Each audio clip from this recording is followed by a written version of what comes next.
I believe ready.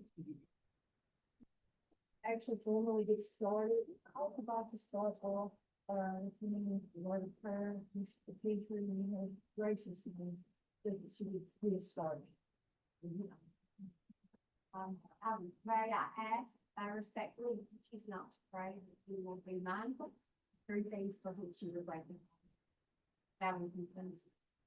Gracious Father, we acknowledge you for the wonderful gift that is today. Thank you for waking us up. Help us to be about your business. Help us to be wise in this room. Thank you for the gift of nursing and the profession that gives back as it serves you well and ministers to the needs of the people.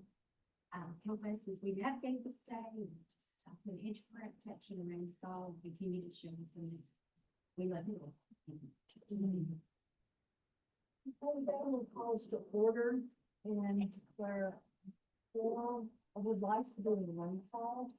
We have the members here that are in person. We also have members on Zoom. So we're going to start to my left and get the ones in person, and then we'll get the ones on the telephone. Rick Calhoun. Janelle Mooney, Harley Walker, Jeremy Cummins. Jane, Lacey Gentry. Alonda Baskin, Sandra Mulvihill, Beverly Oliver, Renee Fox. Hey guys on Zoom. TJ Adams. Daniel Sistrunk. John T. Catherine. Alvino And- Costello. I'm gonna declare four. Then we go down to the next item, is request approval for the agenda. Y'all should have that in your packet. I hear a motion to that. Like to motion for the agenda. Second. Then we have Beverly. Yeah. Second by Ms. Oliver. Any discussion? The motion in a second, all those in favor, say aye. Any opposed? Ayes have it. Next agenda is an open forum. With this, it's open to the public, but I would like to take a moment to recognize Ms. Moore. It's from Q&A and give her the floor for 2 minutes.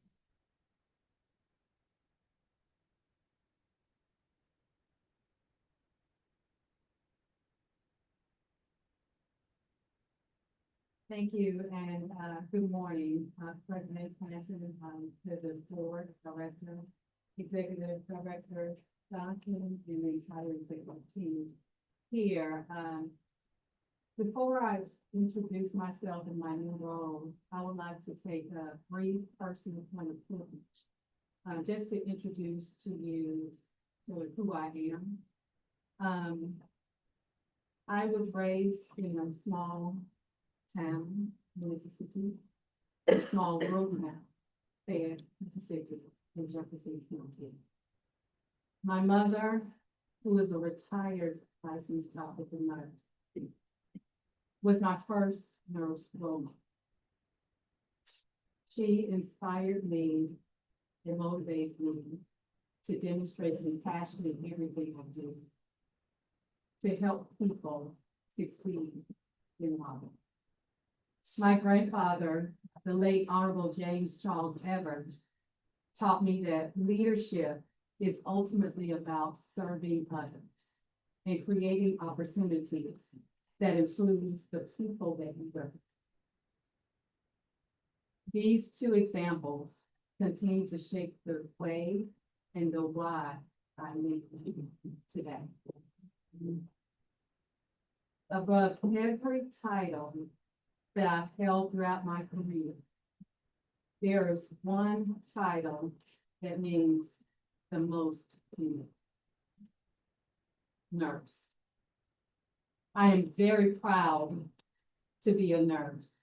Everything that I've accomplished in my career has begun with this privilege. I am Dr. Tanya Moore, the Chief Executive Officer and Executive Director of the Mississippi Nurses Association. And on April 16, 2026, I was honored to start in this capacity. The Mississippi Nurses Association is an organization that I am proud to have called my personal and professional development home for more than 25 years. My vision is to strengthen M&A as the professional voice of nurses across Mississippi by modernizing our organization, strengthening communication, expanding strategic partnerships, and ensuring nurses have a strong voice wherever healthcare decisions are being made. I am encouraged by our early progress. I know my time is limited, so before I close my remarks, I want to mention two initiatives of several that are currently underway at M&A. Next week, on July 21st and 22nd, we will host two informational sessions for our members regarding the recent expansion of the American Nurses Association bylaws membership eligibility to include LPNs, licensed practical nurses, and licensed vocational nurses. The adoption at the state level is optional. We're holding these informational sessions so we can hear from our members and other key stakeholders regarding this opportunity. More information can be found on our website. Second, our 115th annual convention, theme Nurses Are the Difference, will be in person this year in Biloxi, October 21st through the 23rd. As M&A celebrates our 115th years of leadership, we're looking forward to bringing nurses from across the state of Mississippi together to connect, to learn, and to lead to help shape nursing in our future for Mississippi. M&A and the Mississippi Board of Nursing have distinct responsibilities. But I trust that we share a common purpose, and that is strengthening the nursing profession and improving the health of the people of Mississippi. I look forward to continuing the relationship and building stronger partnerships with the Mississippi Board of Nursing in the future days, weeks, months, and years to come. I appreciate you for allowing me the opportunity to present. Thank you. Thank you, Dr. Moore. And we do look forward to possibly. Thank you. The next one we have, maker, from the public is going to be Michael Taylor Health Spring. Are they? They're on the Zoom. here? We're present. Okay, I'll please address us. Sure. I'll begin with an introduction. I'm Michael Julius, the National Director of Sales, also roots in critical care nursing. And we are thrilled to collaborate with the Mississippi Board of Nursing to help hospitals and their academic partners work with students as the workforce of the future. And so our software is designed to engage them and give you windows into insight about how to develop them and get them ready for work, as well as to build a pipeline and understand both your capacity to host clinical rotations and do we have enough students in the program to meet future need. So with that, I'll introduce Shanti Gangadaran, our VP of Product. Good morning, everyone. Thank you again for the opportunity to connect and meet with you all. Just wanted to start with a little bit of background of our journey together. HealthStream has been in the space of clinical placement for quite a few years. And about 2 years ago, we acquired a tool called TCPS, Total Clinical Placement Systems, that the Mississippi Hospital Association used in conjunction with another member of the team to make sure that all the partnering schools and hospitals were able to just have a visibility into where students were. And about 2 years ago, HealthStream purchased TCPS, and we've been working closely with Kim Hoover and her organization to really understand what do the health systems within Mississippi need to truly track students, starting with where is the opportunity for learning, but then a little bit more deeply goes with which students are coming from which schools and what type of specific information do we have on these rotations, such as Michael was alluding to the future workforce, but are we able to create a system that allows the data to come in for reporting so that you're able to understand that?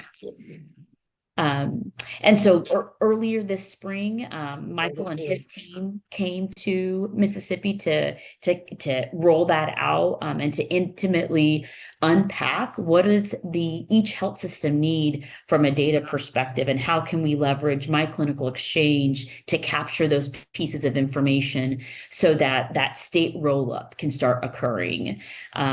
So that's what we've been, I would say, involved in over the past 2 years. I'll let Michael kind of dive into what's happened, what started happening a little bit more intentionally earlier this spring and kind of where we are right now. Right. I'll be brief. We had more than 10 health systems adopt the platform as part of a coalition, along with their academic partners, which are 10 plus colleges and universities, the details of which I've provided recently to the Board of Nursing. Can provide any detail you ask for.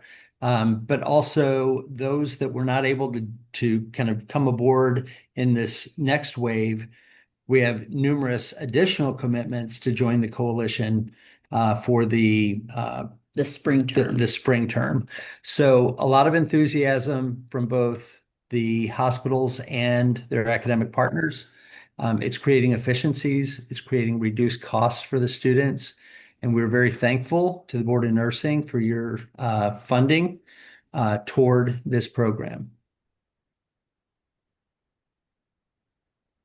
Are there any questions that we can answer?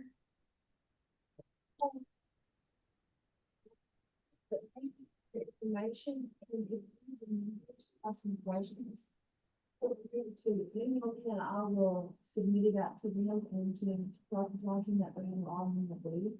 And I will email y'all the schools and stuff that I got yesterday from Dr. Johnson that were participating and the colleges, and I'll disseminate that out to y'all. And y'all also can- Thank y'all. Appreciate it. Thank you.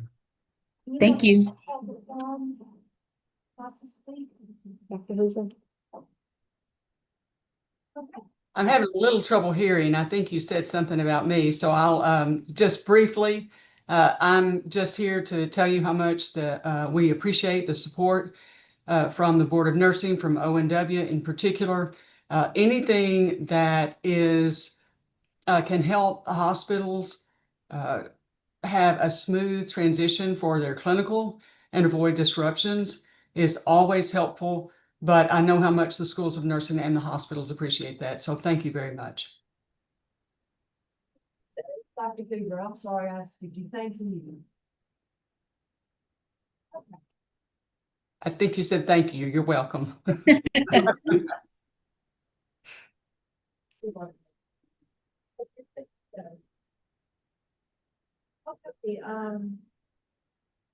nothing else on the public forum, we're gonna continue on down our agenda. Next up is the Office of Nursing Workforce Report. Excuse me, Shan, is it possible to increase the volume a little for us? We're having trouble, I think, hearing on the phone, from the podium. Okay. I'm sorry, I'll try to elevate. I skipped somebody's Trey Bobinger on the Zoom call.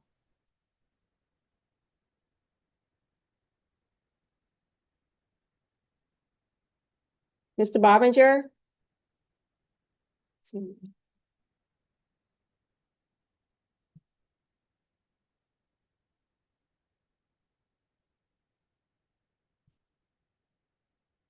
figure out how to unmute, we will come up in a minute. We'll walk on and pick him up if he can, in minutes. All right, Office of Nurse Workforce Report. Good morning, Madam President, members of the board. First of all, I would like to introduce. Is she in here? Our new Office of Nursing and Workforce Onward Director, Ellen Hanson, who entered on duty on July 15th. So she's here 2 days now. So we would like to welcome her to the Board of Nursing and the Onward program. And going forward, she will be the one giving this report. So I'm looking forward to that. Welcome, Ellen. So I'm gonna give you a brief update on the NCLEX and nursing investment scholarships. As we previously met in June, nothing really has changed, but I did want to make you aware of the 400 NCLEX examination vouchers that purchased to support eligible nursing graduates. And all 80 NCLEX vouchers have been signed, of 320 NCLEX RN vouchers purchased, 292 were assigned, and there were 28 vouchers left available. RN graduates are currently scheduling and completing their NCLEX RN examinations, and the testing deadline for this cohort is August 25th. The practical nursing students are currently completing their graduation requirements. Program participation in nursing investment scholarships, and that's now needs-based program. And those instructions for participation in the scholarship program were distributed to the nursing program representatives in April of this year, with a submission deadline of April 30th, 2026. All Mississippi colleges and universities offering nursing programs elected to participate in the nursing investment scholarships and needs-based program. The accountability forms have been distributed to the nursing program representatives as of June 2026. And those forms are to be forwarded once they're completed to each institution's financial aid office to complete the required needs-based eligibility determinations. The submission deadline, soft deadline is September 15th, and this is because we need to facilitate timely allocation of scholarship funds.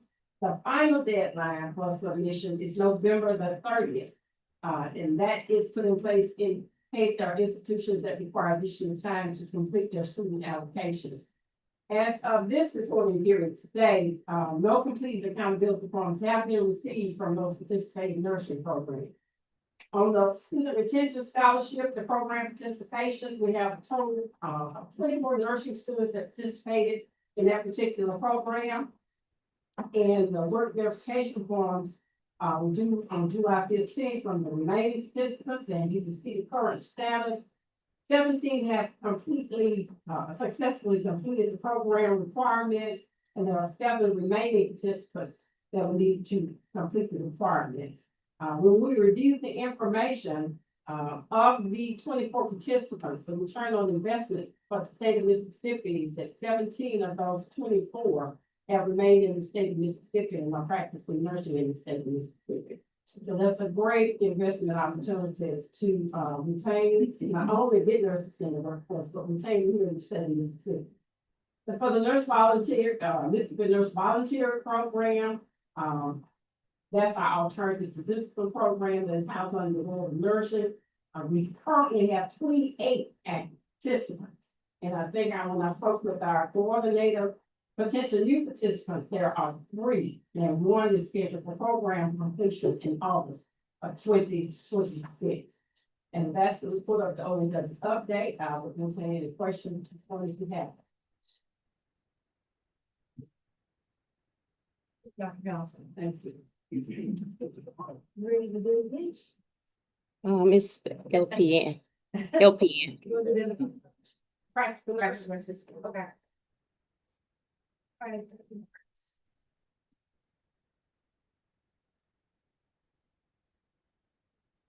Good morning. I'll start with military personnel applying for the NCLEX PPN. That went into effect July 1, and now it allows the United States Coast Guards health service technicians to actually apply for the NCLEX PM exam. In terms of the military applicants, those individuals who have been applying for the program, we've had 27 applicants. 4 have tested, 2 have passed NCLEX. And there's a breakdown in your report to actually show those individuals and the number of times that they have taken forward.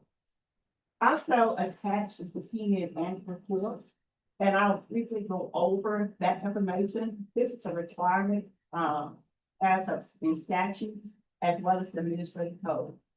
When we look at the practical nursing first admissions per academic year, you'll see that all of the community colleges are listed. There's 15 community colleges. And we see that the first time admissions have remained stable over the last 3 years. There's been a slight increase. And so the stability of the admissions provides a strong foundation for maintaining Mississippi future practical nursing workforce. And as you all know, that this is a wonderful segue for individuals who are interested in continuing their education, because many of the LPNs, once they become LPNs, they do transition to become RNs. Next, we look at the student age, the average age of the PN students. This information is very important as well, because again, when we go into the workforce and looking at their age, it tells those individuals who's gonna be maintaining in the workforce, because with the baby boomers, those individuals are retired. And we didn't have information in terms of how the workforce age-wise look like in the state of Mississippi. And as you can see in the practical nursing program, the average age of student has remained unchanged. The average age is 26.4 years. However, there was a year in 2025 where those individuals were in the class that's 20 years old. And some of that is because the programs, they are attracting younger students, some directly from high school, because for the practical nursing programs, their admission varies. Many of them do not require prerequisites. So those individuals, once they finish high school, if they have ACT score and the admission scores, many of them are able to enter into the practical nursing programs. So we do see a diverse population in terms of age when we look at practical nursing programs in Mississippi. We also want to add the PN graduates, because it's important for individuals to enter the programs, but it's more important for them to graduate. And so Mississippi has sustained growth in the practical nursing graduates over the last 3 years. You see that there was an increase from the year 2021 until 2024. There was an increase of 163 graduates. So this upward trend suggests programs are not only maintaining enrollment, but they are successfully supporting students through graduation. When we look at the NCLEX pass rate, which is also important, because a student can graduate from school, but if they cannot pass NCLEX, then we cannot add them to our workforce. So from 2022 to 2024, we see that the practical nursing programs in the state of Mississippi has surpassed the national pass rate on first rights. And again, that is important as well, because these individuals are able to go into the workforce. We have the total PN student enrollment per year. And you'll see there is some fluctuation when we look at the various schools. And there is a difference in the numbers of students that different schools admit based upon do they admit once or twice a year, and also their ability to maintain that size. Because there is a ratio in terms of the number of faculty members they need. That plays a part. There's space at the schools, as well as clinical placement. That all plays a role in the number of students that can be enrolled in the program. And so overall, combined trends in admission, enrollment, graduation, and licensure outcome, it demonstrates a healthy and sustainable practical nursing education pipeline across the state of Mississippi. The next is Mississippi Gulf Coast and Senior River, which provides you all with updates of their apprenticeship program. They have, cohort 3 have completed, and they are in the process of taking boards. But I want to share with you all their completion rate. 16 of the 20 students that was admitted into the apprenticeship program completed, and so their completion rate is 80% for this class, and they exceeded their benchmark. Also, 12 of their graduates have taken NCLEX, and 12 has successfully passed NCLEX on first right. There's 4 individuals that are pending graduation. For job placement, all 12 of those who have completed and passed forwards, they are working. And these individuals, because this is an apprenticeship program with Singing River, these individuals, prior to entering the program, they worked at Singing River, and now they're working in the Singing River healthcare system as LPNs. And this is the trend that we've seen from their first as well as their second cohort. So this program overall has been very successful. The last thing I have is a program site outcome. And this is in regard to Colin's follow-up visit. In 2024, their site visit, they were unsuccessful and they did not meet their criteria. So we went back and did a follow-up in regard to Rule 3.5 curriculum, criterion 1.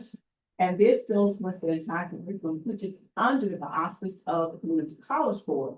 However, we do review that information to make sure that they're in compliance with the hours. In 2024, they were not in compliance with their instructional hours.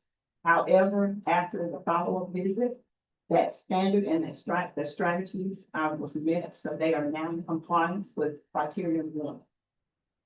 With Rule 3.5, the curriculum, that was with their clinical affiliation agreements. Their agreements in 2024 was incomplete. And the affiliation agreements that they did not have, and many of them, the sites that they were utilizing or signatures. Following review of the follow-up, that strategy that they utilized, they met the standard. So it is a recommendation that Colin receives full accreditation status. And with the full accreditation status, their next review occurred in 2032.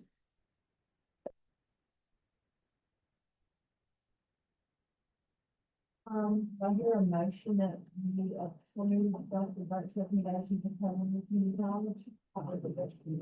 It's full accreditation status. Motion was made by Douglas, second by Ms. Culpepper. Any discussion? None. All those in favor, say aye. Aye. Any opposed? Ayes have it. And then the final part of the report is just showing PN community engagement. Participated in the Student Nurse Conference, and that was June 10th to the 11th. NLC Training and Education Community Meeting was June 22nd. The PN Retreat was June 24th through the 26th.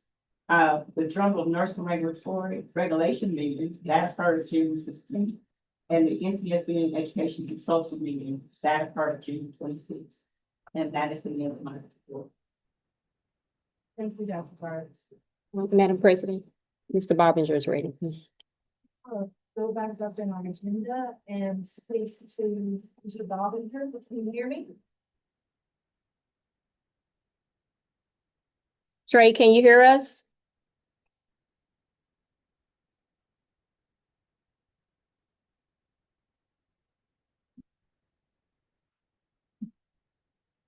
One minute.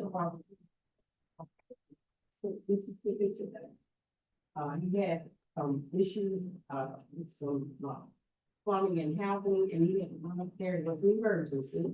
So I want to let you know where it was, he did talk to me yesterday, he had a plan. Do you want me to call you? But you can't get him on the line, didn't have very much of a report. He wanted to talk about. Let me see if I can dial. That's taking place, pretty much, I don't know, really healthcare issues, what he conveyed to me. During that session, and he's been working very closely with the legislative committee. To hear from the legislative. Say that again, 601. Awesome. Okay. Great. Oh, he wants, sorry. Think he's. Okay, I'm here. And Mr. Robinson, Dr. Johnson gave us the highlight of y'all discussed yesterday, but we're going to go ahead and. Thank you, Madam President. I apologize for the technical. I could listen to everything you guys were saying and, see you, but apparently you couldn't hear me. If you hear some construction in the background, I told Dr. Johnson, please forgive. I'm working on a flooded condominium. I wanted to say to all the board members, our focus right now has kind of been building, particularly Shan and the staff, on the budget for the upcoming fiscal year. And I think, also a lot of work's being done closing out, fiscal year 26 and 27, and really getting started on the next fiscal year 28. So there's several things going on regarding the budget. I will say for the upcoming session that I know a big priority with Dr. Johnson and the staff and the board is trying to get an additional $60,000 appropriated this next session for scholarship money for the National Council Licensure Examination, trying to help our folks with the cost of testing, providing scholarships. And that would build, of course, upon our $1.5 million nurse workforce training or onward program. So we're continuing to build on that. And while I mentioned that program, I want to commend the board and the agency. I've actually had some legislators mention to me seeing some of our workforce training ads on TikTok or Facebook Reels that are very professional, very well done. And I've had some people actually make comments to me. They appreciated that, particularly in an effort to enhance the state's workforce and put more professional nurses in settings to provide access to health care across the state. So I did want to make sure that I mentioned that that's being positively received. A couple other things, AI cybersecurity, you guys know that's an issue for all state agencies and private industry and businesses. We'll continue to monitor what we may need additionally in funding for that. And of course, as always, we want to try to continue to increase staff salaries as we go forward into the future, not only to recruit, but to retain the professionals that work for the board and our staff. It's the other thing I know President Blanton feels strongly about, and I do as well as Dr. Johnson, is continuing our legislative engagement with legislators and other elected officials. You know, we have a Capitol Day every year. We're certainly going to continue that, where we invite all our board members and affiliate organizations to show up at the Capitol, have one-on-one meetings with legislators. I'm also going to provide the social calendar periodically when the session starts. There's certain receptions or gatherings, particularly healthcare related, that some of our board members may want to attend. They can certainly do that. And so we can further the opportunity for more one-on-one meetings with legislators before, during the session, but also look for opportunities prior to the session as well.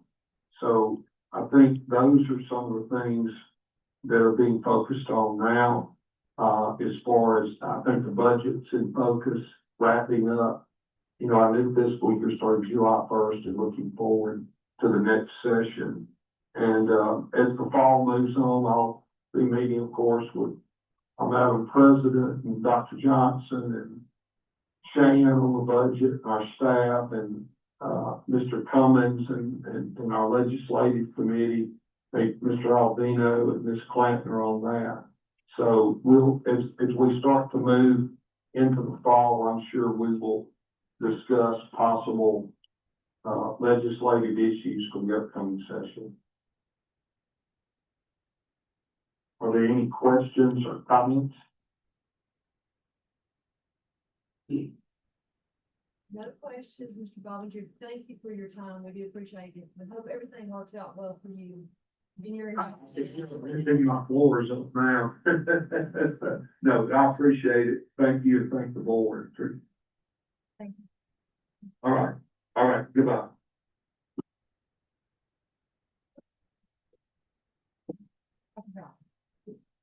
Madam President, members of the board, the executive report, you will see it has it looks a little different.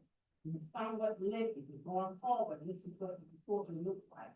Under the, expectations, if we go to the next slide, of the executive director's report to board members, today's report is organized to provide a clear overview of agency operations, but also increasing transparency around stakeholder engagement, travel, board participation, legislative preparation, and strategic initiatives. Moving forward, we are adding standing updates to the executive director report, so the board receives consistent information on key activities and matters of board interest. The goal is to strengthen communication, support board awareness, and continue advancing our mission of public protection. Next slide. Governance, transparency, and engagement. As part of the board president's goals, which I met with the board president, Ms. Clanton, as she took office July 1, we are adding more consistent transparency updates to the ED report.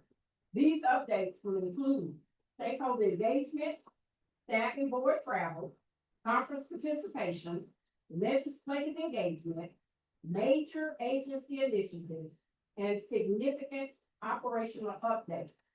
The intent is not to overload the report, but to make sure board members have timely and meaningful information about agency activity and items of board interest. Again, governance and oversight to enhance oversight, improve regulatory efficiency, and advance the nursing workforce. Those will be the strategic priorities for the operational and workforce excellence. Moving to the next particular slide, we have 5 areas that we will focus on, the 4 strategic focus areas, as you can see before you. Again, public protection, which is our mission, regulatory efficiency and streamlining workflows and reducing bureaucratic friction. Again, workforce development through OVERT in the Office of Nursing Workforce, stakeholder engagement, and data-informed decision-making. So my goals were developed to align with the board president's priorities and strategic plan, as evidenced on the slide before you now. The focus again is on strengthening communication and transparency with the board, improving regulatory and operational processes, advancing the workforce development, stakeholder engagement, and then using data and the metrics to support the decision-making of the board and the agency. Next, we'll talk about the financial and audit items. We had an audit report. The state audit of the board's 2024-25 financial statements and data operations was audited. And there were 2 findings that were identified during the audit, including the corrective action timeline has been submitted and posted on the auditor's website. Materials have been provided to the board for feedback and input, and a copy is included in your packet. And staff will continue to monitor the corrective actions and provide updates on the completion of each finding. Strengthening the agency's accountability and access, the executive director communication. Again, the president and I will meet on a regular basis. And we have already scheduled some timing for those meetings and going forward. It will be at the president's discretion as to how often she wishes to meet. And a follow-up report will be sent to the full board on those meetings to make sure, again, transparency and consistent communication that to all of the board members. One of the other things we're doing is enhancing the digital data accessibility and technology updates. We have the AI avatar box, and I want to thank Director of Operations, Michelle Montgomery, who was so efficient in dealing with all of the technology and our technology liaison, really. And developing AI. She's done some conferences and presentations at the national level on, AI and the avatar bots that we have, instituted here at the board. Also, the chat bot for the website, so there are things going on, which keeps our strategic focus on maintaining that consistency, driving the organizational awareness, and fostering complete transparency. Next slide. Continued legislative engagement.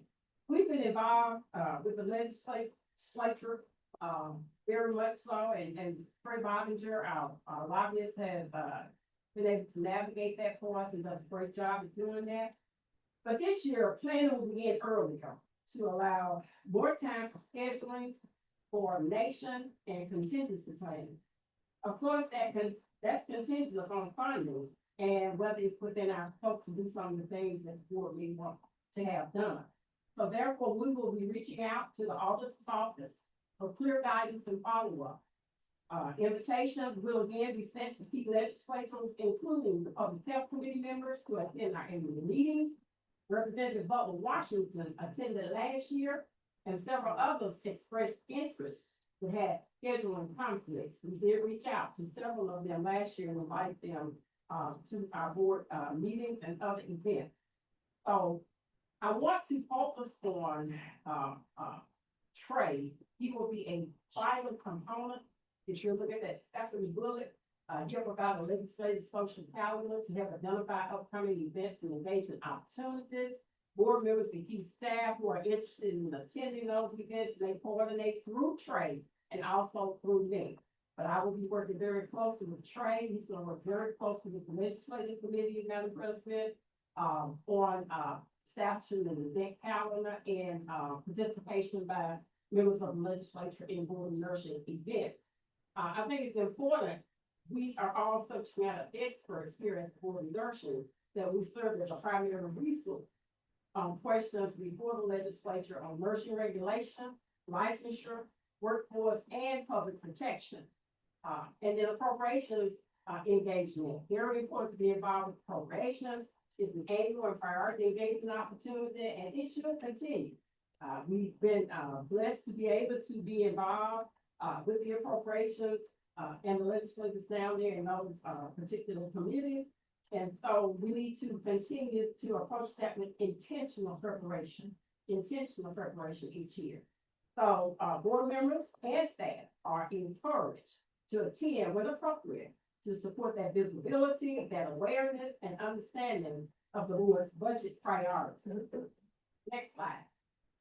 This will also be a part of the executive director's report to show the recent meetings and the national engagement, along with what staff, our board members attended those particular events. And as you can see, we are engaged at the national level, board leadership and senior staff representing the Board of Nursing at the following conferences that you see there, those national conferences, as well as organizational meetings. And that was during May through June of 2026. Next. Recent meetings again, Mississippi engagement. You can see the overview of events and professional outreach in the state of Mississippi for the month of June 2026. And again, it will also highlight what staff or board members participated in those events. Upcoming travel, conferences, and board participation. This will also be provided, and as you can see, there are presentations for July as well as for August. The annual meeting, I'll bring your attention to that, is August 19th to 21st in Chicago. We have 5 staff that will be attending and 9 board members will be attending that particular annual meeting. As you know, Mississippi will be recognized at the annual meeting for 2 awards. The Regulatory Achievement Award, as well as the Exceptional Contribution Award from one of our very own staff, Dr. Brooks. So I think that speaks volumes for your leadership and for the agency overall and for the staff that we have here that do a great job and work very hard for that. I want to do a special thank you to the committee that assisted in writing up those award nominations. So thank you for that input, and the staff that did a tremendous job in, contributing to those nominations and that write-up. It is a very rigorous process that they go through, and then making those selections, and it's a blind selection. We don't know who submitted anything. So that speaks volumes. So thank you all very much. I mentioned those awards that you can see up here on the screen. In addition to the national awards from NCSBN, we want to recognize Dr. Amy Smith, who is our Director of Advanced Practice, who received the Outstanding Contributions Award from AANP in June as well. So, kudos to Dr. Smith, I think she's in the room, for her accolades as well. And we've met this cast, Director Onward, new board member and new staff. We're excited about having her on board. And I want to give a shout out and highlight one of our very own board members, Mr. Jeremy Cummins, who is now the CEO of the Knoxville Medical Complex. He's always committed and dedicated whatever he does, and excellent leader. So just want to make you all aware, if you did not know, his promotion, and we're very excited for him and here to assist him in any way that he needs.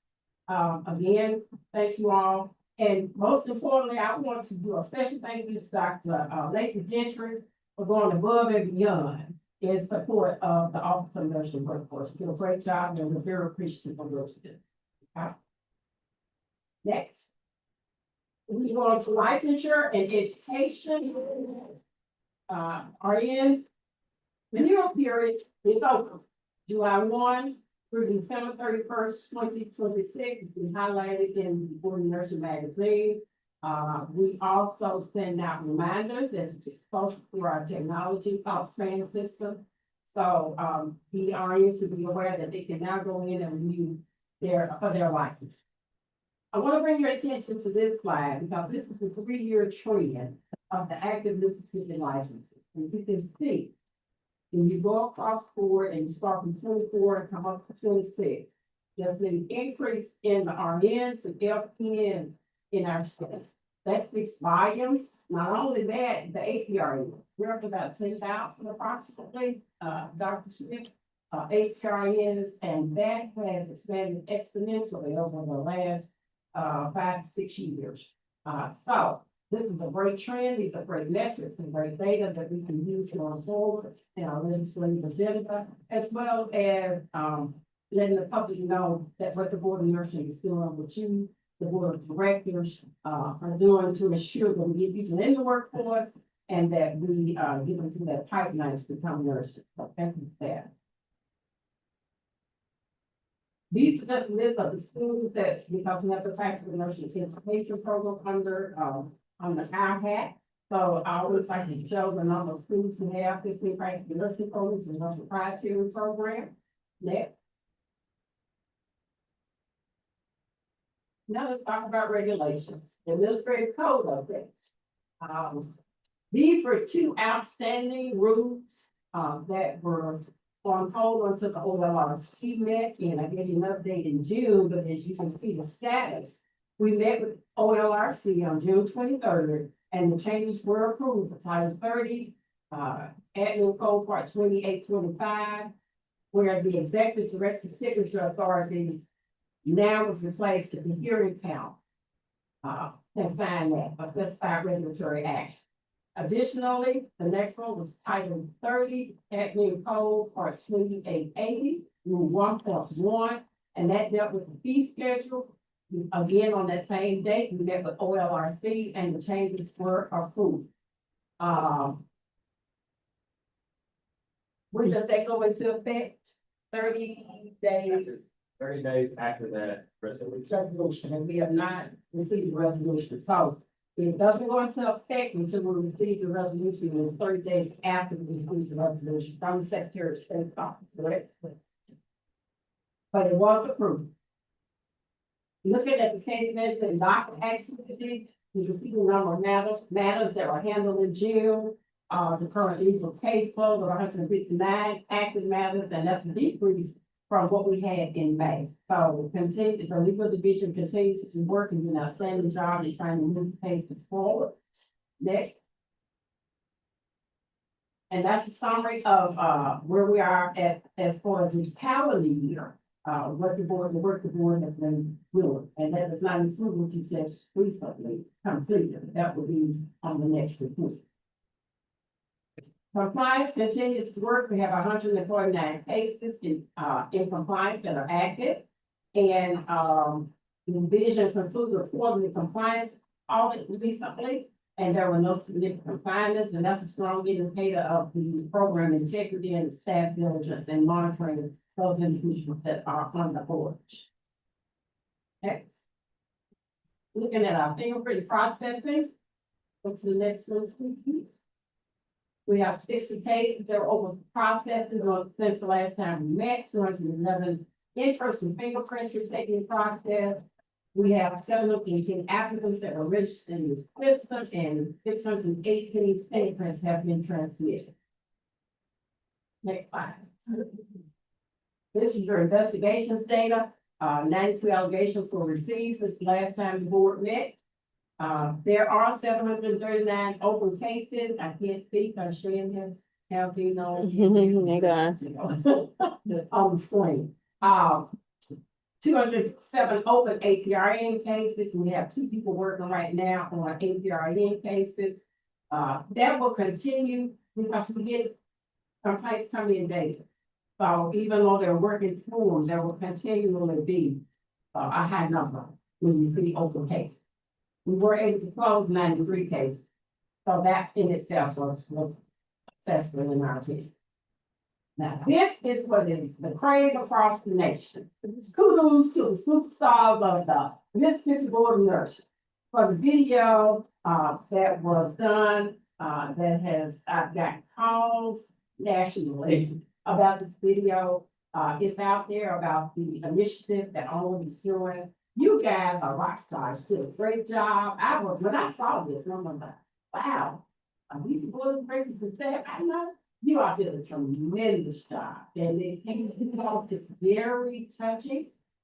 It came across as, the compassion.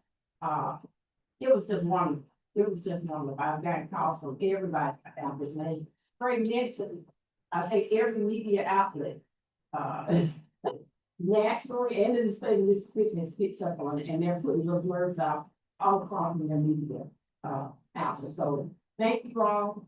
This has been tremendous. Thank you for the insight of your committee, as well as the staff who worked on this.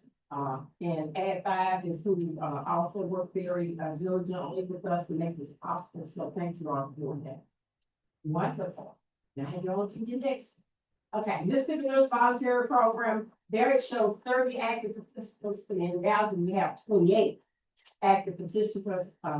3 new and 1 that should be complete that program in August. Yes. Yes. So we talked about Lord. And now we're down to questions. That completes my report. I apologize, but I wanted it was a little bit lengthy today, but I wanted to make the board aware of what the expectations are going forward. Goals the Madam President and I have that we jointly agreed upon, and open any questions. You just. And I apologize for if I'm being redundant with the conversation with the Madam President already, but I had a couple of questions about matters that I think need to come to the board's attention as I see with other boards we represent, and that would include the approval of the annual budget. I know that the budget, the appropriate is due to appropriations either July 15th or August. Yeah. So to me, that needs to specifically come before the board to approve. It is today. Okay. My other question is about applications and renewals. That falls squarely within the board's statutory authority to approve those qualified to be issued a license and to be issued a renewal. Other boards approach it. I know you have a huge volume and your staff does it, but typically we see a spreadsheet or some type of link so the board can see who had been issued licenses and renewals, and they can just ratify your actions as just a bullet point on their agenda.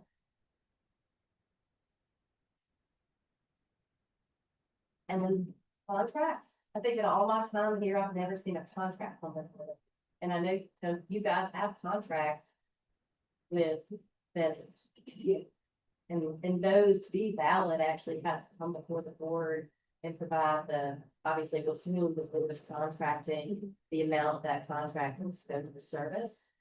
Again, that can be simplified to spreadsheets or what comes up, but given that the fiscal year just passed, I would assume that a lot of contracts probably just rolled.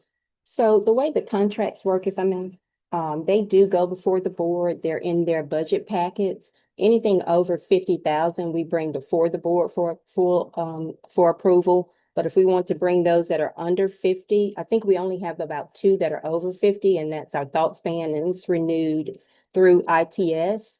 And then the other one is renewed through Contracts Review Board for court reporting. Outside of that, they're all under 50,000 and renewal contracts, but we bring anything new before the board for approval, whether it's under 50,000 or not. But those repeat contracts, if we need to bring those before the board. And I think 1,000 is the benchmark for procurement purposes, and having to go out for bid. I'm not understanding why 50,000 would be a benchmark for the board approving versus not approving a contract. There's case law out there that says if it's not in the board's minutes, that contract's completely void. And it doesn't hinge on the amount of the contract. So if it's not in their minutes that they approved a $5,000 contract or a $100,000 contract, it's like they could set it aside. Even though it's in the budget that's in their packet right now. So are they approving a whole packet? Everything that's coming before them for the fiscal year budget, yes. So every contract's actually in there? Yes, If they do that, the minutes would need to reflect. to reflect that, okay. specifics of the contracts. Just a very basic shape, Okay, just I got it. the parties, the amount of restatement, the scope. So as long as the minutes reflect the outcomes, that would work just fine. with the packet. Can do that. Yeah, if they expire, you're actually either entering an amendment or you're doing a whole new contract for the next fiscal year.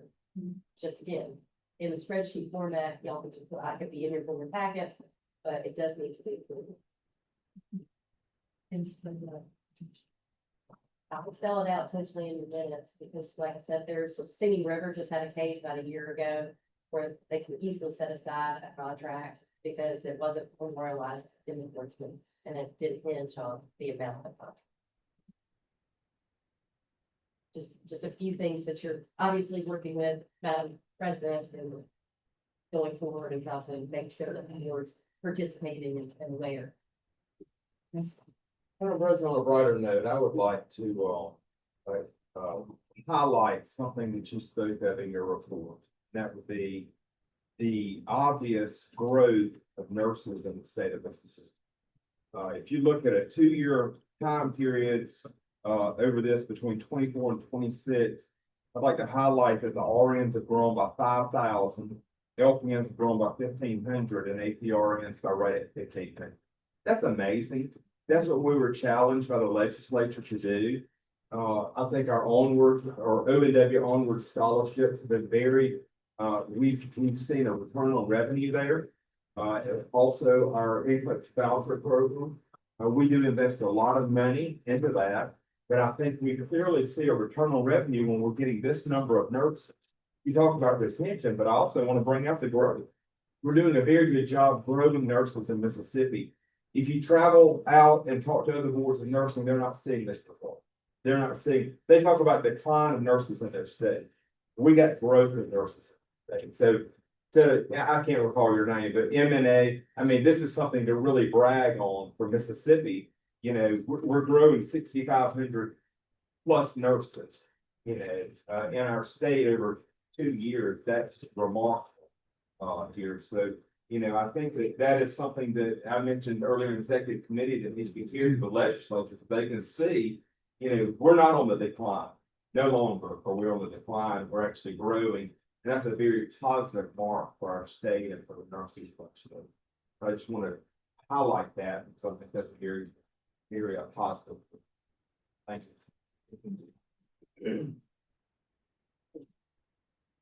Anything else? I really do like this Dr. Lawson. I want to send these notes in mind. So, but some people go back and look at stuff occasionally. There's less notes on this than some of the other, but not like so much. Thank you. Okay, we're gonna move on to a little more board business.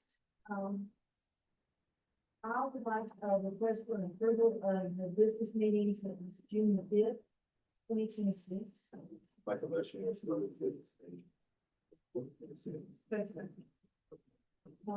Second, was second, Dr. Baskin.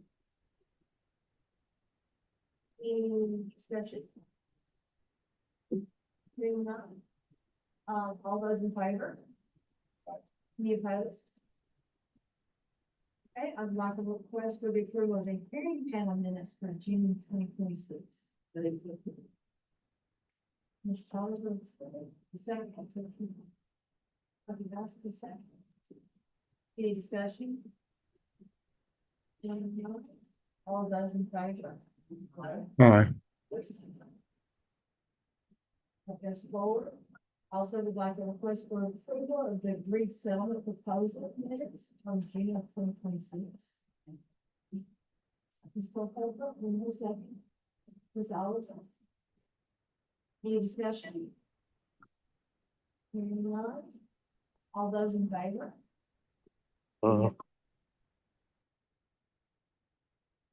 That matter passes. Okay, future meeting dates. We have, hearings and settlements will be October the 6th, 7th, and 8th of 2026. We're gonna start at 8:30. The business meeting is gonna be October the 9th at 11:05. Your hearing panel for October will be myself, Mr. Cummins, Dr. Baskin, and Mr. Sistrunk. President, I would like to do this, following that, question on thirty. So noted, and I will make a note of that. Okay. And I want to add into this, before we move any further, that, for the hearing panels that are going to start in 2027, we are putting out, Ms. Montgomery's working on it, we're going to put out an electronic way to sign up. And what I need all of y'all to do is, she's gonna release it Monday. She's gonna give you a heads up before she releases it. It'll be Monday, and you go in, I want everyone to pick 2 days. Everyone pick 2 days. There's gonna be some holes. We'll work on the holes after we get everyone's 2 days, but I think it's the fairest way to do it. And then we'll start working on this as we get it. After we get that initially, and then we'll work on the holes. You're saying keep dates, you're making 2 times and so on. We just want to make sure we. 2 blocks. Yes. So, like February and October. And then we'll fill in the gaps as we move through this journey together. Okay. We're gonna go on to our committee reports if y'all are ready. If y'all have any questions, does that sound fair to everyone? All right, there's the executive committee. So we do have a couple things coming out of executive committee today. We get on notice. Our first one is, we want to adopt an updated rule to the Mississippi Board of Nursing Customer Service policy. I don't know if y'all have that in the packet. Is it in the packet? It's in the package, you can read it over, and basically, my understanding, and Dr. Johnson can, jump in here, we're going to give a little additional time for call backs. We get peak seasons of basically floods and calls at certain times of the year, and it's overwhelming some of this staff, but we're gonna give them a little bit of longer to call back. In order to facilitate the nurses and getting their training. So everyone should be getting a call back, might not be the exact same day, but they're getting a call back and we've extended it from 28 to 72 hours. It'll put some stuff in place, that way then the person that called in knows that that's gonna be the timeline. To get the call. And you know, any questions, Ruth, if you happen to have some questions, then we can answer them. You need a motion. Need a motion to accept it. I'll make a motion to accept the new policy. That's Second, and I think so, then we'll have some discussion if you want to read through. Your thoughts.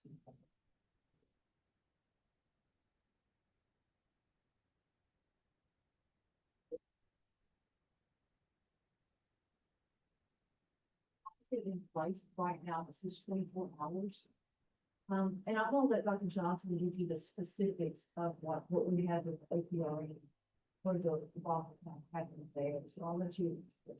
Thank you. Pretty much the policy that is in place at 24 hours, so, it's really unrealistic, and they're not, and you're in policy during peak times, and that's during the graduation times, if it's May, June, and December. Costs could be somewhat overwhelming, for transcripts and things of that nature, and it's more so the licensure division. Our investigations department has a great deal of calls, but they have more staff and they're able to comply within that time frame. But I met with the staff because this was a concern of theirs that they were not adhering to policy. And we looked at it to see what would work best for them. And that 48 to 72 hours, we give them a little bit more time to respond, especially during those peak hours. Now, they still may be able to respond to some things within 24 hours, but the policy said 24 hours. So we want to extend it to give them time to be in compliance with the policy requirements in meeting the obligations. And there are some other things, now the chair said that internally, the staff will be working on triage, phone trees type thing, and even voicemail messages to inform them that we've received it. However, we get back within 48 to 72 hours. So that's something that staff internally will be working on along with the operations department. To see what we can implement, the policy involved with that, because we have to probably change some things, but we're gonna work on that. So that's why the policy was needed to change, and I want to bring it before the board and make them aware that it'd be a 48 to 72 hour if you agree to. Dr. Johnson, I think it'd be important for the board to hear, as well, the level of triage of stakeholders such as legislators, executive directors of other agencies. What's your level of response time on that? I understand this is for licensure, but I think the question's been posed previously. I think the full board needs to kind of hear what the level of urgency is there. That's immediate. If any call comes in from a legislative staff, we're well oriented and well trained on that. If any call comes in from a legislative body, legislative entity, or from an executive director of another agency, executive leadership of another agency, they go immediately to me. That's directly immediately to me, and that response is immediate. I believe you said in your absence, it goes to your chief. In my absence, it goes to chief staff with the share.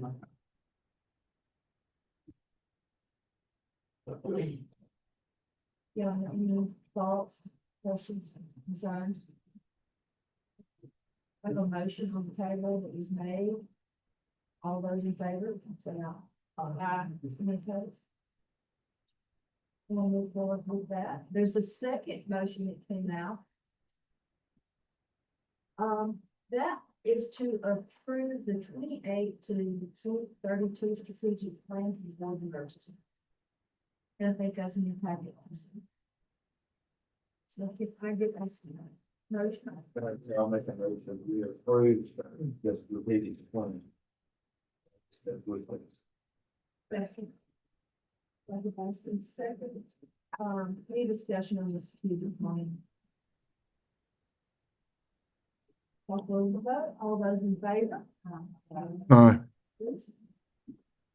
Hearing none, then move forward. Compliance. This one, you have a first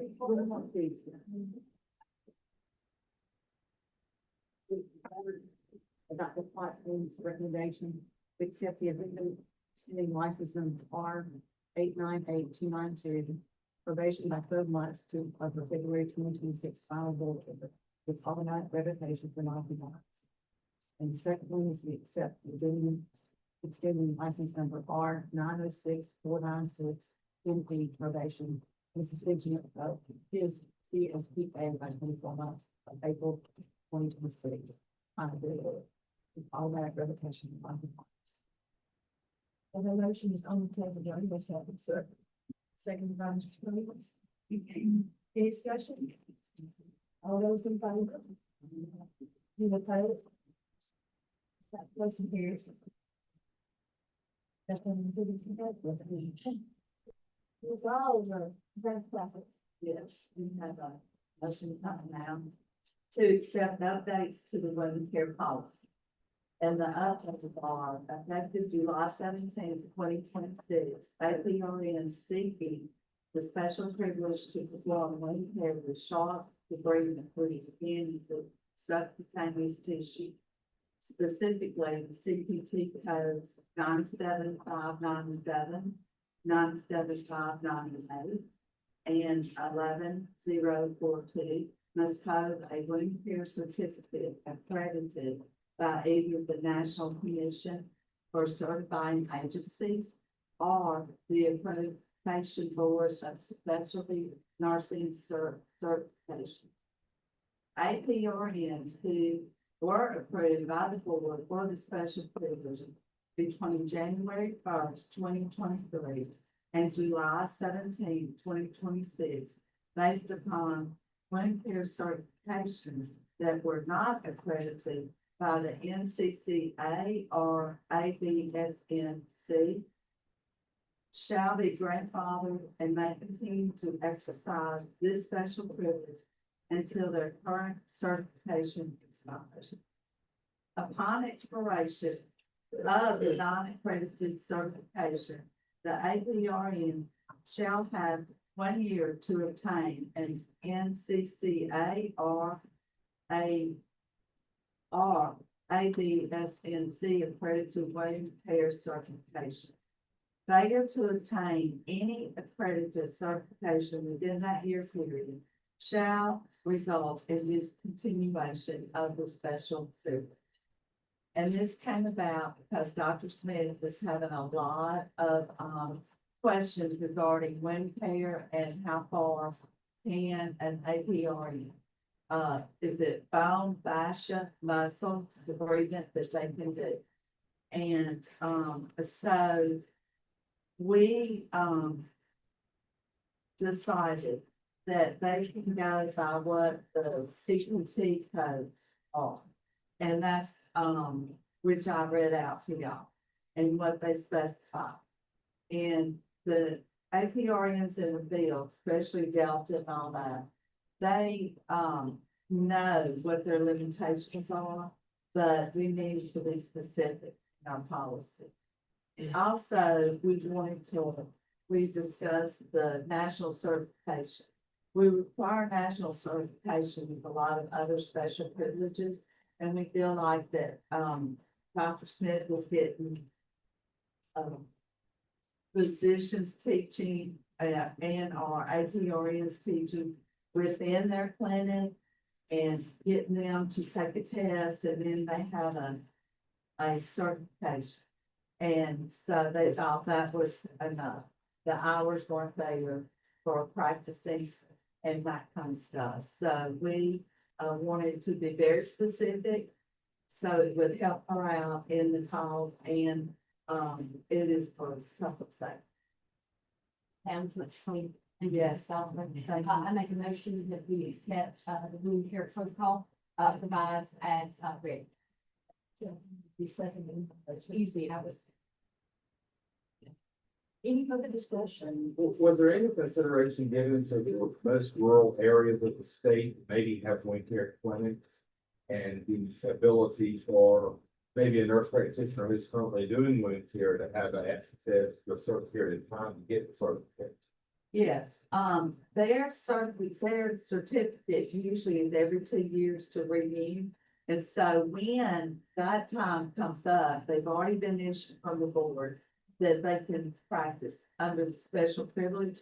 So whenever their certification is coming up, that is when they need to, get the national, wound care certification accreditation from these two. Yeah, but they have an additional year because like there may be some people within 2 or 3 months is ready. So we have given them an additional year to find the accredited programs that will be accredited by the National Commission for Certifying Agencies or accreditation board for specialty nursing certification. So we have given them, you know, leeway and grandfathering per se for that year because there may be difficulty finding the program that was accredited by the national certification. But in order for them to get grandfathered, they have to be, already have a special, approval from the board, right? Correct. But for say you have a rural area that's using a family nurse practitioner to do wound care services, if they don't have specialized at the current time. So it's not just for wound care, it's for the shark. So for breathing down, it's up, that's not overall, I'm sure. Yeah. Shark. It's a specialty in the specialty. Within the specialty. Yeah. Through the subcutaneous and that's. That's the legal. Yeah, and that's, CMS is requiring, so it's fine. Get in line. And probably the year showing this to minimize the independent practice. This new practice.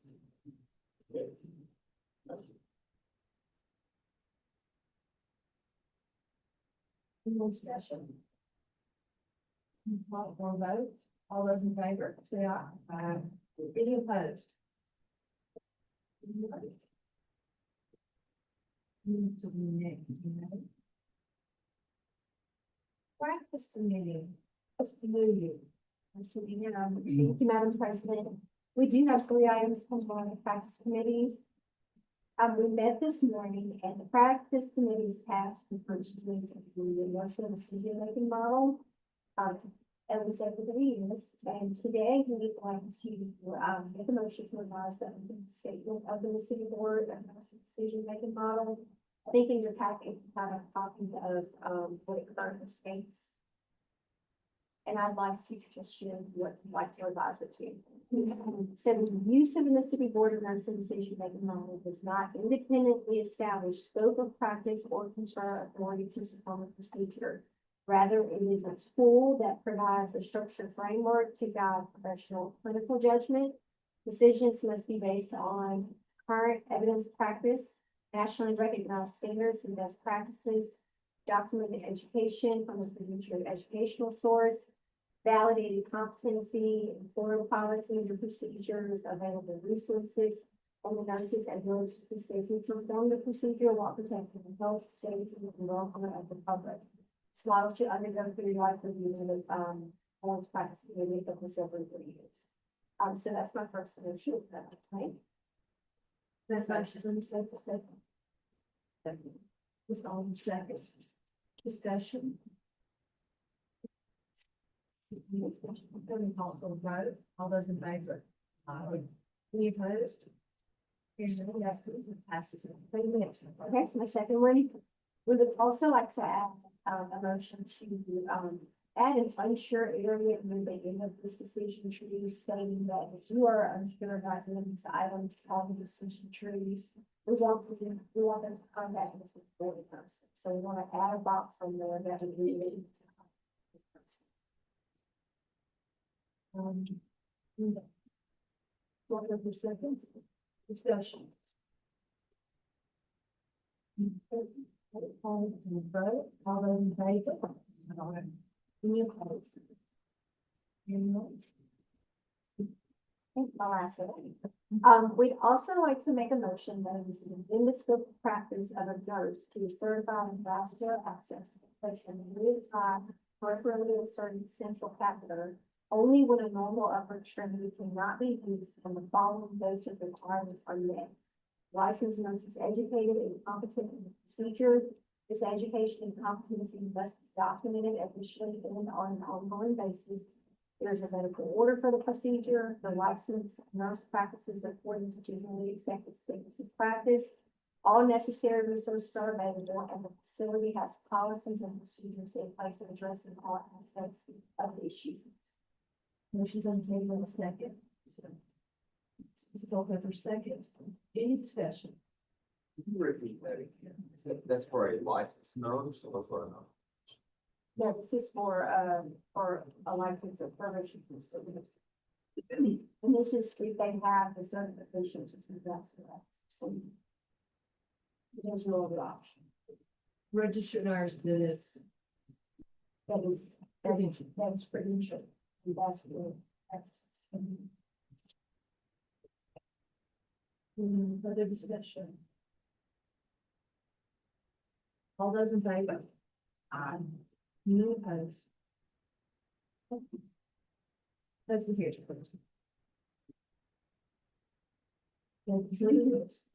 That's it. Thank you.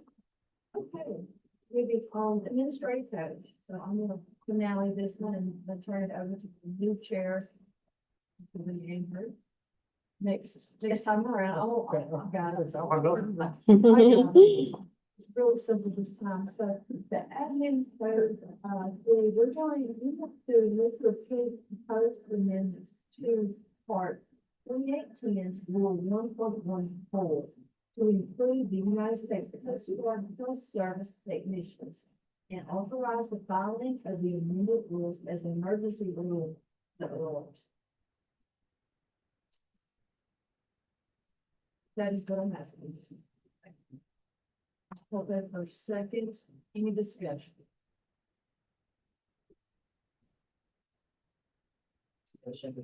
All those in favor? All right. Any opposed?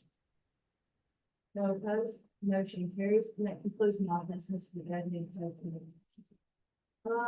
Finance committee, Dr. Victor, and council, I don't have you with me. I will begin with the financial report. You will find it midway through your packet.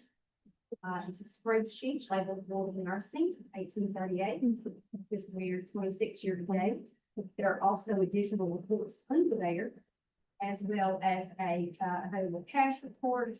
And then under the cash report, you will find treasurer budget report that I will be reading from. So I am providing the board with a brief update on our FY 27 budget and presenting our FY proposed 28 budget request.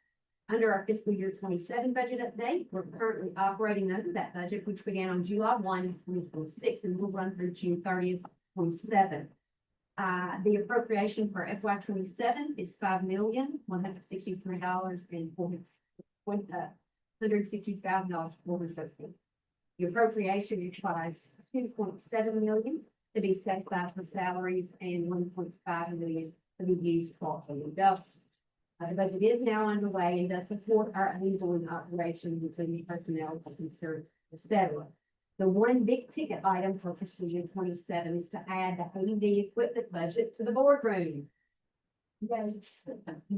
The fiscal year budget does provide resources necessary for us to continue meeting with staff responsibilities. In summary, fiscal year 27 budget is underway. It does support our current operations through June 30, 2027. And all expenditures will be reported throughout our year. Now for the projected fiscal year 28 budget, request and approval. So the fiscal year ending June 30, 2028. So I am presenting that proposed budget, and it will, as reflected in the draft state budget document, totals $5,038,619. In addition, we are also requesting $60,000 to increase scholarship funding. With this additional scholarship request, our budget for 28 will be $5,098,619,000. This request does support our board's ongoing statutory responsibilities, including licensure, regulation, compliance, and investigations, etc. So our proposed budgetary summary is here outlined for you line by line. May read that. Key budget areas are personal services, 2,725,429, and that does include salary, wages, and fringe benefits. Travel, $125,000, which includes in-state and out-of-state. Our contractual services come to $1,085,690, and those do include legal and court reporting services, rent and facility, and of repairs, so on. Our commodities are at $87,500, and that includes our office supplies, printing materials, etc. Capital outlay and equipment comes to $10,000. It includes our IT replacements. Subsidies, loans, and grants are at $1,005,000. And that does include the $900,000 for IHL and other assistance to nursing schools with scholarships, and $105,000 for transfers to other funds, including our PMP. Additional scholarship funding request would be the $60,000 I mentioned earlier, and it would increase our NCLEX scholarship funding. And it would invest to strengthen support for our nursing education and workforce, as Mr. Cummings pointed out, is growing rapidly. Increasing scholarship funding does allow us further support the nursing pipeline that we have so recently become so aware of through our onward additions. This additional scholarship request in the fiscal year 28 budget increases from $5,038,619 to $5,098,619. In summary, we reflect in our fiscal year 28 budget that we will ensure the board has the resources needed to fulfill its mission, vision, and values. The total fiscal year 28 budget request is the $5,098,619 previously. So the requested action is I respectfully request the board's approval of our fiscal year 28 budget, which would total $5,119,481, and that does include that $60,000 scholarship funding request. I would also like to add that our current cash on hand today, we do have strong cash balance, and our current budget, which also found in the packet today, is $8,809,844.76. So 8.8 million cash on hand.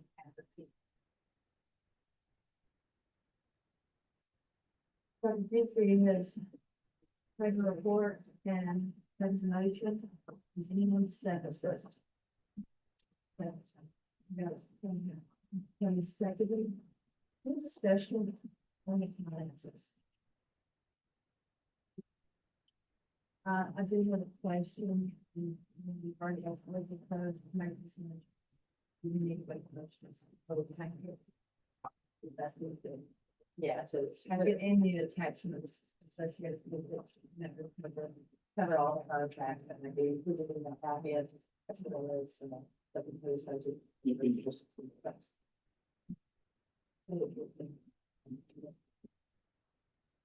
I'll make that.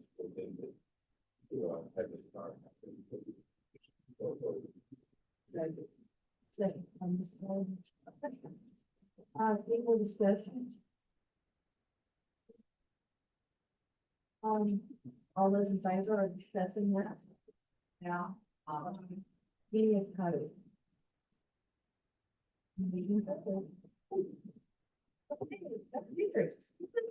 Okay, Office of Nursing Workforce Committee, we have several motions to come out today. So one you've heard me mention previously, fiscal year 27. I make motion that we approve purchase up to 400 NCLEX vouchers fiscal year 2027 with the total cost not to exceed $80,000. So, any discussion? All those in favor? Any opposed? How's that? Thanks. For our NCLEX vouchers for fiscal year 2028, there is a proposed, or I make a motion that we allocate $60,000 for NCLEX vouchers for the fiscal year 28 budget, based on the proposed NCLEX cost increase. Seconds that motion, any discussion? All those in favor? All right. Any opposed? Next one, thank you. Scholarship funding for fiscal year 2027. I make a motion that for fiscal year 2027, our scholarship disbursement amount is $893,937.57. June seconds that motion. All those in favor? Aye. All right.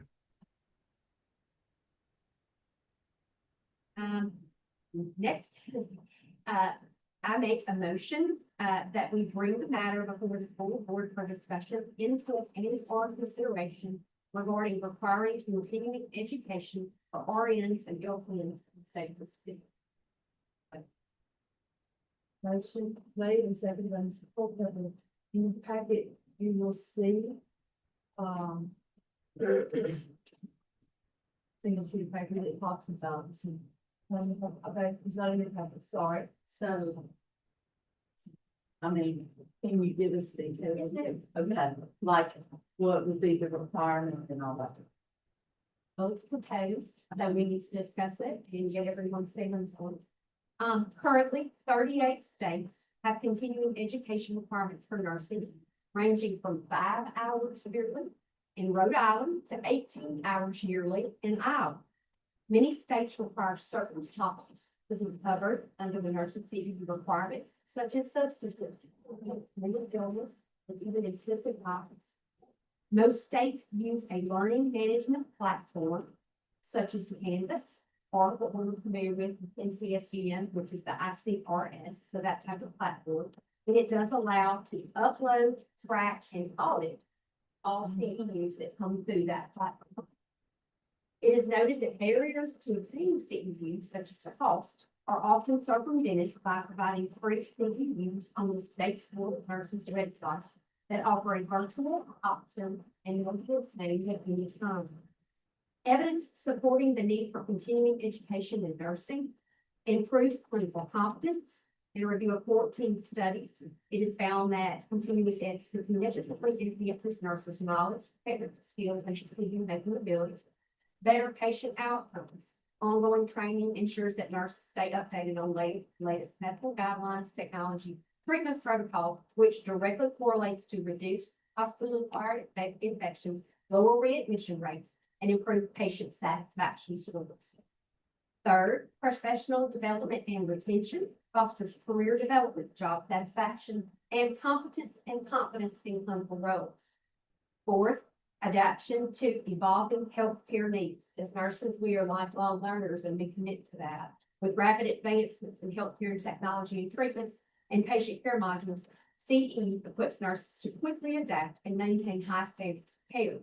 And lastly, regulatory and ethical responsibilities. Many licenses board mandate CEs, 38 to be exact, in the United States and the territories, to ensure nurses remain competent through their careers, aligning with ethical duty for us as nurses to provide safe, current, and effective care. I think that is a wonderful idea. I've always wondered why we didn't, because when you practice a long time, it's hard to pick up magazines and everything. So I think that's an excellent idea. I know who will decide what subjects are required, or y'all are just gonna say? Well, it would be a board decision. I think it is very prudent for us to look at, the current state of nursing in Mississippi. Mr. Walker, and Ms. Morris have expressed some interest in potentially providing what we see here in our hearings, documentation, which has been addressed of late. Things of that nature, drug diversion, and maybe even offers coping, activities on better cope with burnout and stress, things like that. But to answer your question, Ms. Oliver, it's basically what we decide. When you look on the website, many states drill down and give the specific requirements, and some states just say 10 hours a year, and it's not specified. And that way you can, if you would like, concentrate more on your specialty of nursing or your passion, so to speak. So we could prescribe so to speak, things that we're interested in, increasing the knowledge base, or we could, you know, allow the nurses to choose, you know, if they're willing to pleasure, what they perceive as the education they need. We could do a hybrid also. Is there? It's excellent. I mean, so, oh, I'm sorry. Have we gone? So, We just, go ahead. Ms. Montgomery. thank you, Madam Chair. So just to give some historical value, because you brought up something, a point. CEs have been a consideration before most of you were. And the issue was, what would it cost? And I think the most important aspect to look at this point, onward. Onward is going to be able to set a platform for them to be able to obtain those CEs. So that when the question comes before you all, is what the cost will be. Onward, hopefully we'll be able to carry most of that burden for our nurses, so that it doesn't affect their money. So I just wanted to add that historical perspective to the concept. We have these agreements. And I'm gonna do something called strength, not going to go, it would go through going. Not say that they would accept others, but I think onward is the appropriate place. We're presenting this because it's a recommendation at this point in time. In order for us to require CEs for our nurses, it would have to go into statute, which would be legislative. Am I correct in that? So we can move them in and we can start working on this, start talking about it. And that's kind of where we're at on this right now, to get your feedback and what you all think with the nurses. And I think, it wasn't easy, so you can ask people that have talked to me about it before, because I've been the nurse that's, you know, you've got all these patients in there who want extra and you want to mandate it, but if it's going to make it worth it, make it not just a check box that, okay, I gotta go do this education now, and I don't want to, it's not beneficial to me. So that would be the needs to be doing. You know, gonna make me take something that has nothing to do with what I never still my practice. And Dr. Gentry convinced me. She just have to tell you what she told me. She actually told me because I was really not at the time, because I was at the time when I was in the field all the time, treating patients, didn't have to know. And that's obviously the impact that we get from nurses, and what we do this for them. So I think it's going to be marketing and how we do it, and how can it impact a nurse's life and make the nurse better.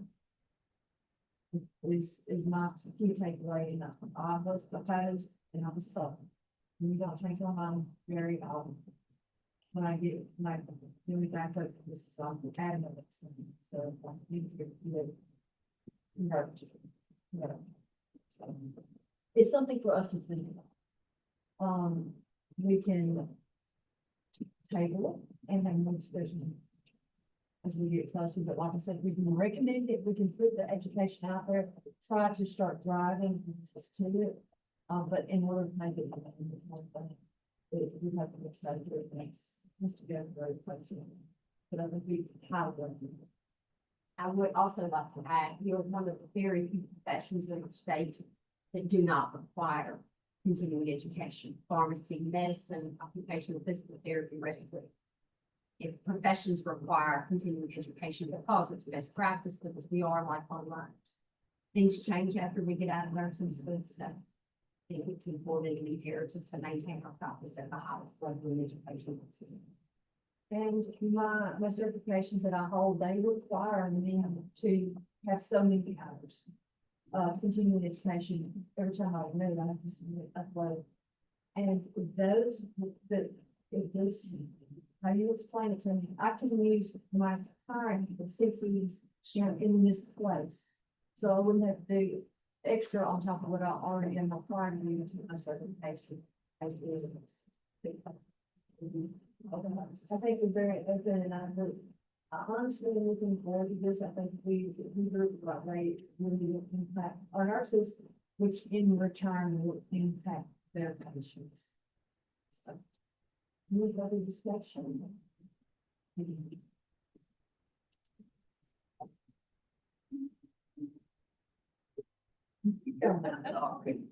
Okay, last one, I will make a motion that all investment scholarship monies be directed towards entry-level nursing degrees, meaning programs for individuals obtaining a nursing degree for the first time. And what's the purpose? To ensure equity to all entry-level nurses. So we're unique, and now we've got a bit of a different program, so you have your PNs, your PNs coming out of school to practice, your ADNs, your BSNs, and now we have a program in our state that is an MSN, entry-level program. So we are trying to accommodate the needs of all of our entry-level nurses into practice and to recognize them as such. Motion will take a second. We'll continue on the discussion. So, the investment scholarship, that is going to be the $100,000. We went there to first. Practice, yes, So you're, eliminating the APRNs, CRNAs, the midwifery, you're eliminating higher level, nurses. Well, I'm That want to go get there. right, our intention in Office of Nursing Workforce is to, we need to assist our students to become nurses. And typically we identify there's the greatest need there. The numbers are much more sufficient there to justify that $900,000 to be used at that level to get them into the workforce. We have had some discussion on facilitating scholarships for our the BSN, the ADN, MSN, PhD, BMP. There is a discussion on that, Oliver, but this, we feel our money is best spent centered on those that are entering nursing workforce. So that's what we're looking at right now. We want to facilitate their success. This would be for first time nursing students. So Right. even if you have an LPN upgrading to an RN program, they would be eliminated. Yes, this is first time. So whether it be LPN, ADN, BS, that's the programs that are in need of this. The money, you've got so many different avenues for nursing. The money gets very diluted and becomes ineffective. And so the goal of Office of Nursing Workforce, our goal and our vision is to make sure we put enough money into these beginning nursing careers to give them the access to get their education. It's first time nursing. It's become very diluted, and the monies are not being beneficial as they once were. Because there's so many people jumping through an LPN program and working their way up the ladder. Our RM program and jumping straight into the MSN program or whatever. And so with that, you get a lot of diluted monies that it becomes people, instead of getting a lot of their tuition paid for through this, the first time nurse, then they're only getting $200. You know, and so this is to kind of rein that back in, and so these first time nurses can get more dollars for that. It is needs-based, Solver, so we are meeting them at their point of need. So we are trying to get them into the workforce and ensure, right? And then after that point, and then progress up, through their educational level. But we feel that it's incumbent upon us to meet those needs, those students that cannot even become a nurse because they have so many barriers and burdens compared to get them out of the nursing situation. Is this a motion that what you're bringing forward, is this for what? We said then that Ma'am. Montgomery, this motion for the investment scholarship is for fiscal year 2027, correct? Correct, yes. Yes. So we're proposing this for 1 year, reevaluate. So we can reevaluate at that time, yes. We are serving and meeting the needs of those that we serving. Here now.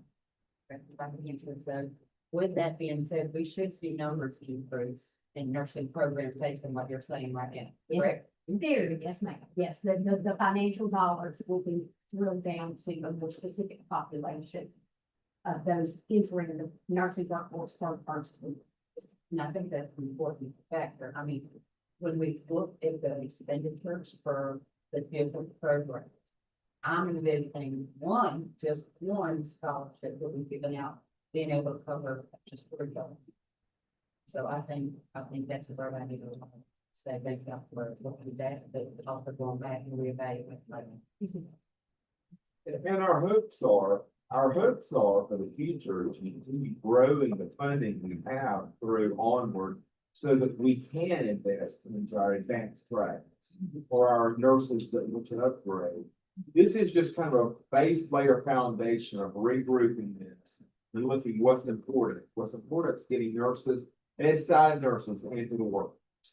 And then as they want to grow up through that, that would be on them for now, but our hopes are to increase funding over the next fiscal years so that we could take care of those people as well.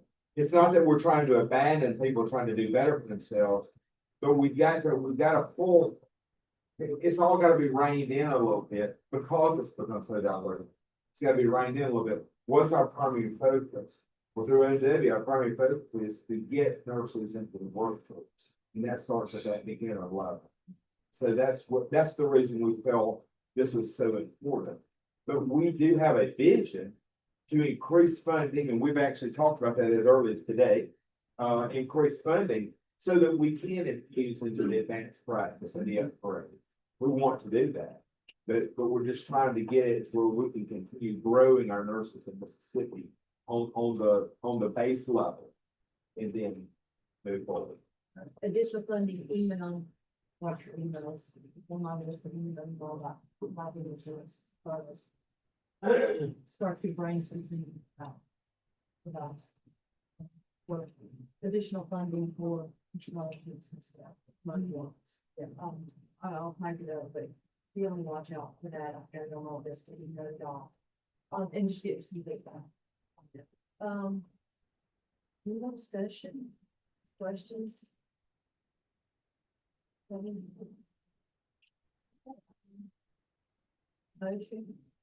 All in second. All those in favor? Any opposed? Hearing none?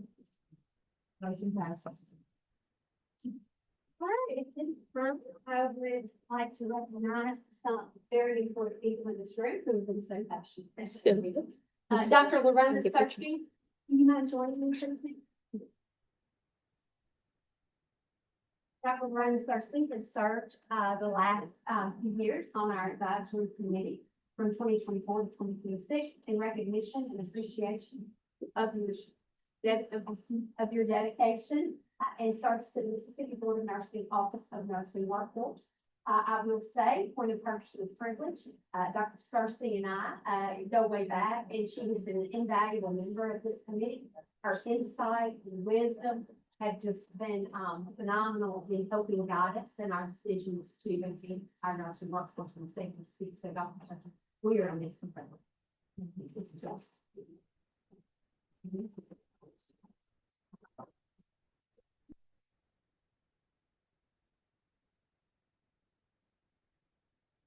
We have Mr. Christian Miner. He served as an advisory committee member, advisory member from 24 to 26, and with an appreciation of your dedication and service. He brought a wealth of information from the military standpoint, so it has grown my knowledge base. Thank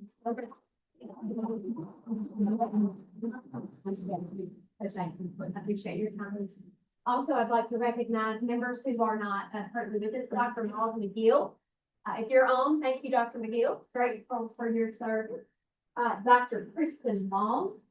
Dr. Long, if you're on, we are thankful for you and your commitment to growing the nursing workforce in the state of Mississippi. Next, Ms. Donna Hippill, thank you. Ms. Hippill, if you are on for your time in service. And lastly, Ms. Christina McDuffie, we're also grateful for that and for commitment for the last 2 years in growing our Office of Nursing workforce. Congratulations. Thank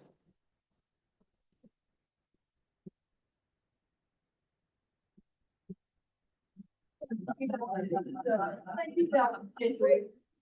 Thank y'all for your service. We are so grateful for you taking your time out and helping us make Mississippi a better place for us. We really appreciate it. We're gonna move on to the legislative committee. There's nothing to bring out for that committee. We will get busy. We're gonna start earlier this year and be better prepared. It's a learning process and then committee learning process. Jeremy is gonna chair this. We're gonna rely on Trey with his infinite wisdom with politics and the legislatures. So, we have nothing to bring out of that committee. I do want to put something out, and I know I emailed you all of this, it's not in your packet, but you should have the email, but it gets some response back. So we had an ad hoc committee meeting, ad hoc committee developed to look at our travel policy. We, as the committee, was myself, Dr. Baskins, and Ms. Oliver, we emailed a lot, and we finalized a document. And Dr. Dobson had emailed me back, and I thought we would bring it up today, that we needed she would like to see some changes made to that. And I don't even have my phone that you can read it out. I didn't even bring my phone here. I have to read it out. So y'all should have it. Y'all want to discuss anything? Dr. Dodson, what she did put on her policy was, she felt like it might be too cumbersome with the amount, and I feel board approval, and maybe shrinking it down to the executive committee approval and increasing the amount. I think I put $4,000 as the amount, increasing the amount and making the executive committee, if it's anything over the not travel. Y'all want to discuss that? Madam Chair, this is Alvino Castillo. I have had some some comments and concerns about the draft as well. I didn't have a chance to put it in writing, which I'd intended to present after I wasn't going to be able to attend in person. So I would like to have a little more time on the board level to scrub that and forward comments. I don't think there's any rush behind it right now. And that's what I was gonna suggest, if I'm not prepared myself fully to have the actual piece of paper out in front of everyone, I would feel prepared to let everybody stew on it just a bit longer. And put it actually on the agenda. This week was kind of, busy meetings. And, I'm still trying to get, my bearings in this particular role. So I'm like, still, I think we need to move that forward, but I'll give her a break for your attention. And thank y'all, thank, Ms. Oliver and Dr. Baskett and Dr. Dawson. I think you can include that, but I want everyone to really look at it and make sure we're doing the right thing. And, we'll put that on the agenda for, so if everyone is okay. We don't anything else we need to discuss.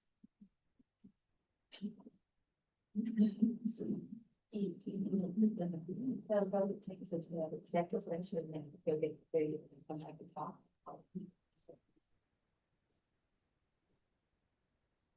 We have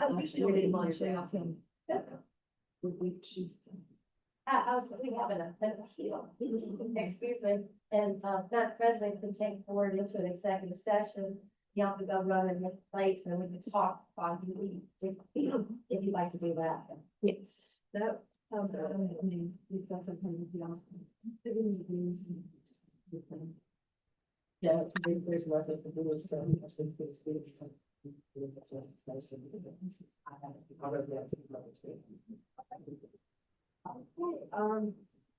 With nothing else being on the paper, we can make, I need to make a motion. Just close. And.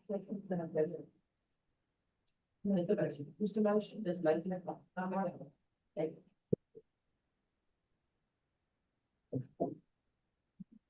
All in favor? Aye. Opposed? Motion carried. I need a motion, for the appeal and the personnel. Thank you.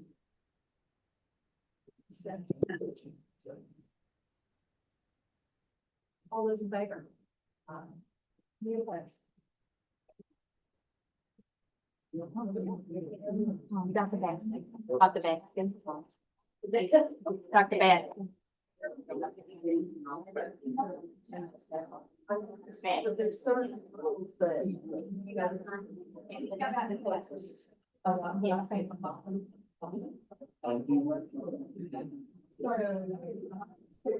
So because we got a couple people on Zoom, you can hit the Zoom. Because I don't want to lose the two working first, since they can't call in. Yeah, but they'll be the only, so you see the participant right here? So that's your that's all that should be on there. Okay. Everybody else should get on the Zoom. TJ been coming in and out. So I don't know if he's gonna come back in and come back out, but that way they can be a part of the executive. And what do I need to do? Nothing, you just mute it, right now. I'm trying to see right now. I was trying to see if we were muted. Oh, right here. No, you're not. Oh, okay. Well, y'all hang tight. So you guys can stay in executive session, executive committee, executive session. And they're gonna grab lunch and come back. Yes, ma'am. All right, thank you. So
Or to short.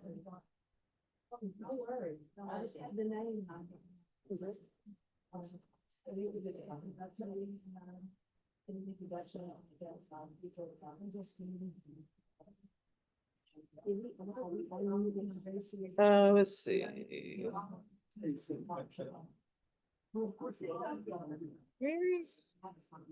Yeah, it's down at the bottom. When it rings. Oh, there, okay, yes, we are unmuted. Mute so they can. Now we're muting.